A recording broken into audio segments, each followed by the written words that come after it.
Hello everyone, my name is Pallvi Sharma and I'm currently pursuing PhD under the supervision of Dr. Munish Kansal at Thapar Institute of Engineering and Technology, Patiala, India. So the title of today's presentation is A Robust Iterative Method for Computing the Tensor Sign Function under the Einstein Product Framework. This is the outline of the presentation. First of all, introduction. Then we have discussed the Einstein product framework. And using this Einstein product, we have defined the Jordan canonical form of the tensors, which will further be used to define the sign function of tensors. Then we have presented our proposed iterative method and its convergence and stability analysis. Then in order to check the superiority and efficiency of our proposed method, we have presented some numerical experiments and then final conclusion has been given. So let's start with the introduction. First of all, let's discuss about tensor functions, which basically extend the classic notion of matrix functions to higher order tensor spaces. Also, they provide the mathematical tools for analyzing multidimensional data while preserving its inherent structures. Tensor functions have several applications in various fields, including image and signal processing, scientific computing, machine learning, quantum physics, network analysis, etc. And getting motivated with these applications, several tensor functions have been investigated in past few years, including tensor exponential, tensor inverses like pseudo inverse of the tensor, Dresden inverse of the tensors, etc. And however, the tensor sign function remains relatively unexplored despite its importance in matrix computations. So these are will be the objectives of our work. First of all, theoretical development of tensor sign function under the Einstein product framework and establish its algebraic and spectral properties. Then, in the algorithmic design, we will design an algorithm based on a robust high-order iterative scheme for computing the tensor sign function, which will have less computational cost while maintaining the numerical stability. And then, of course, since it is an iterative method, so we will discuss its convergence analysis and derive error equations, its order of convergence, etc. For the numerical validation, we have considered some numerical experiments and compare our method with some of the existing iterative methods. So first of all, let's go through some basic definitions which will be used in our work. For example, what is a diagonal tensor? It is nothing but a generalization of a diagonal matrix. That is, all entries of the tensor except the diagonal entries will be zero. And identity tensor will be a special type of diagonal tensor which has all the diagonal entries as 1 and other 1 entries as 0. Similar to the matrices, we can define the inner product in the tensors also. So we have considered the two tensors A and B, then their inner product of A and B in the Euclidean space can be defined by this equation number 3. Then since we have talked about the inner product, so norm will also come. So the norm generated from this particular inner product will be similar to the matrix Frobenius norm, and hence it is known as tensor Frobenius norm, which is given in this equation number 4. Now let's discuss the Einstein product framework, which plays an important role in our work. So Einstein product basically generalizes the matrix multiplications. So we have considered the two tensors again, A and B. Then the Einstein product is denoted by this star n and can be given by this equation number 5. Here we can see that if we put capital N equal to 1 and capital M equal to 1, then this equation 5 will be reduced to the simple matrix multiplication formula. So since it is an operation, so it will follow some basic properties. For example, Einstein product follows associative rule, that is A star B star C will be equal to A star B star C. And also it is distributive over the addition, that is A star B plus C will be equal to A star B plus A star C. And this is also true the other way also. And the third property is that there exists an identity tensor I. So A star I will be equal to I star A, and Both are equal to capital A. Now, using this Einstein product, let's define the Jordan canonical form of even order tensor. So, we have considered the particular class of tensors, that is, all the even order tensor which has order 2n and n dimensional. That is, all the modes of the tensor will be equal to n. Then we define a tensor matrix correspondence from this collection to all matrices of size n power n cross n power n, which is a bijective map recently proved in this article by Kansal and Sharma. Then the Jordan canonical form has been given in this theorem number 1, in which we have considered a tensor A and assumed that the Jordan canonical form of unfolding matrix is given by this equation number 6.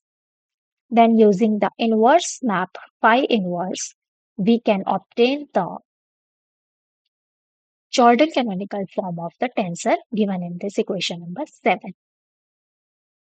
Now, before defining formally the tensor sine function, let's quickly recall the sine function for the scalars, which is defined for all the complex numbers not lying on the imaginary axis and is defined as 1 for all the complex number lying in the right half plane and minus 1 for all the complex number lying in the left half plane. Then in 1980, Roberts introduced the concept of metric sign function as an application in linear model reduction and solving the algebraic Riccati equation. He then introduced the definition of sign of A using the Jordan canonical form of the matrix as provided in this equation number 9. Now, on the similar basis, the tensor sign function has been defined recently. The Jordan canonical form of the tensor has been considered in equation number 10, and hence sign of A can be defined by this equation number 11, in which we can clearly see that we have a diagonal tensor with the diagonal blocks as minus IP and IQ, which are nothing but the identity tensor of order 2n and with dimensions p and n power n minus p respectively.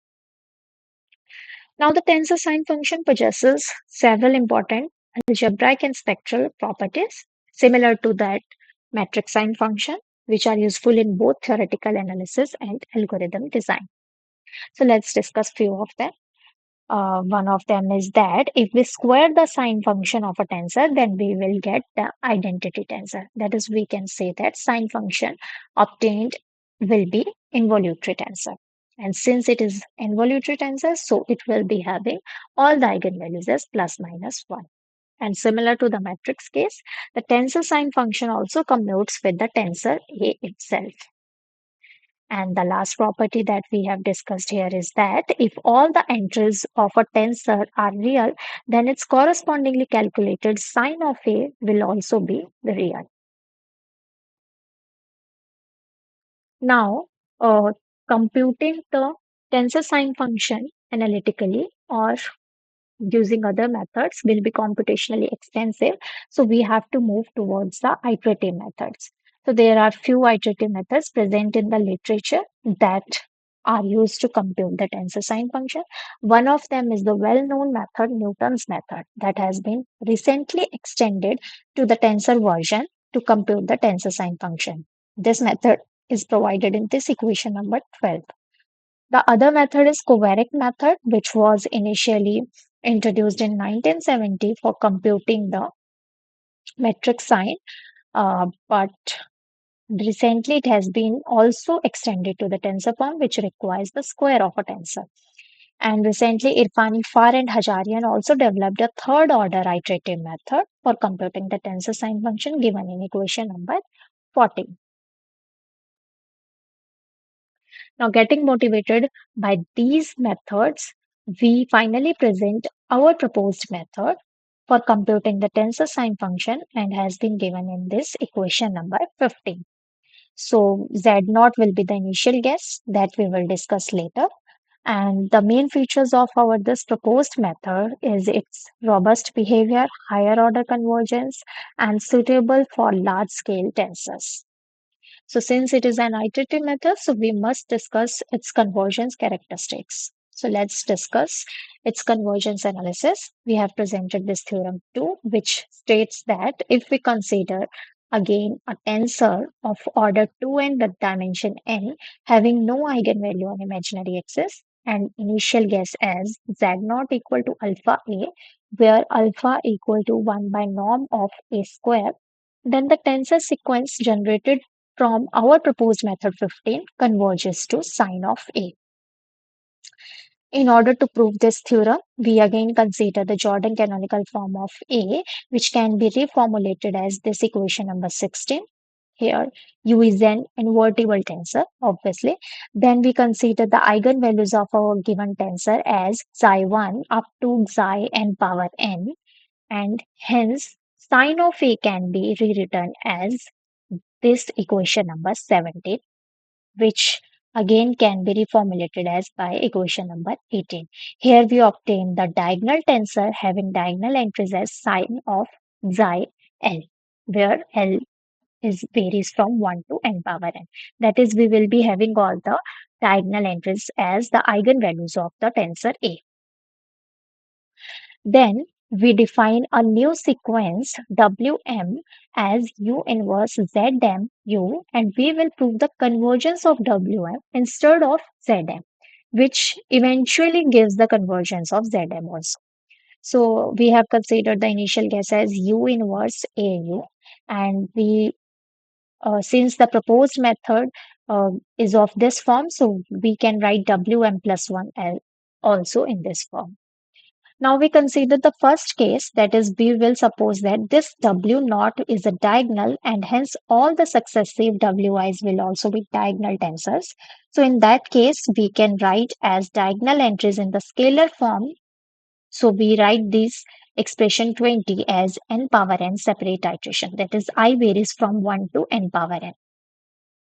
And we can eventually calculate that this limit will be approaching to 0 and hence Wm converges to Si, which is nothing but sine of xi. Xi is the eigenvalue of A, and hence we can say that Wm will be converging to sine of j in this case. Now if we consider the other case, that is W naught is not diagonal tensor, then we will consider the relation between the eigenvalues directly, and hence we obtain that this limit will be approaching directly to 0. Therefore, we can say that our sequence of tensors as m approaches to infinity, this will be converging to sine of A, and hence we have proved the theorem. Now we have presented another theorem which proves the order of convergence of our method, which is 6. For this, we have considered this epsilon m equal to zm minus s, and we have considered that inverse part of our method as qm. Then epsilon m plus 1 can be written as zm plus 1 minus s, and it will come out as minus epsilon m power 6 and the remaining factor this. If we apply the norm on both sides, then we can clearly see that the method has sixth order of convergence. Another result is about asymptotic stability. If we consider the assumption of theorem 2 again, then the proposed method 15 is asymptotically stable. So for proving this, we have to consider the numerical perturbation generated at mth iteration, and approximated value of Zm will be Zm tilde. So we have given the perturbation in equation number 30, and we compute the approximated value at m plus 1th iteration as given by s plus half of perturbation at mth iteration minus half of s star perturbation star s. Now we compute the perturbation at m plus 1th iteration, which is obtained in equation number 31. And if we continuously apply the matrix norm at each iteration, then we will eventually obtain this equation number 32, which clearly indicates that perturbation at m plus 1th iteration is bounded, and hence our method is asymptotically stable. Now that's all about the theoretical results. Now let's move towards the numerical results. And for numerical results, we have considered some numerical experiments. We have computed the sign of tensors of various sizes and compare our proposed method with other existing method, namely Newton's method, Kovarik's method, Irfani-Far's method, given in equations 12, 13, 14, which we have discussed earlier. Since we are using iterative methods, so we have to define the stopping criteria that we have given in this equation number 33. All the computations are performed in MATLAB R 2022 B version with machine accuracy of 10 raised to power minus 16. The comparison focuses primarily on convergence behavior, number of iteration, and CPU timing. So here we present our experiment 1, in which we have considered a sixth order random tensor with dimension 10 using a MATLAB command 10rand. And using the proposed method, we first compute the sign of that random tensor and then compute spectral distribution of phi of A and phi of each iteration. So here we have presented some selected iterations.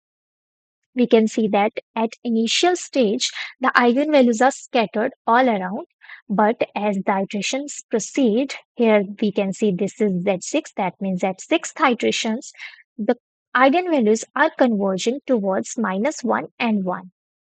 And if we come towards Z12, almost all eigenvalues are converging minus 1, and at the final iteration Z18, all the eigenvalues are converged to minus 1 and 1, which verifies the theoretical results of our proposed method. Here is the experiment 2, in which we have taken 15 random fourth order tensors generated in MATLAB with dimension 15, and we have computed the sign of these 15 random tensors and compared the iteration number and CPU timings with the other existing method. We can see this in the figure 2. In the A figure, we have compared the iteration count, in which clearly the proposed method is converging in fewer number of iteration as compared to the other methods. And also in figure B, we have compared the CPU time, which is also less as compared to other method in our proposed method.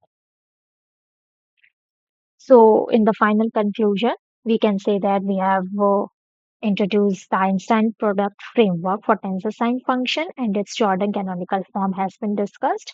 We introduced a robust iterative method for computing the tensor sign function. Then its convergence theory has been discussed. We demonstrated improved efficiency and stability through numerical examples. And if we talk about the future, then the proposed framework can be extended to other tensor and matrix functions. These are the references. Thank you.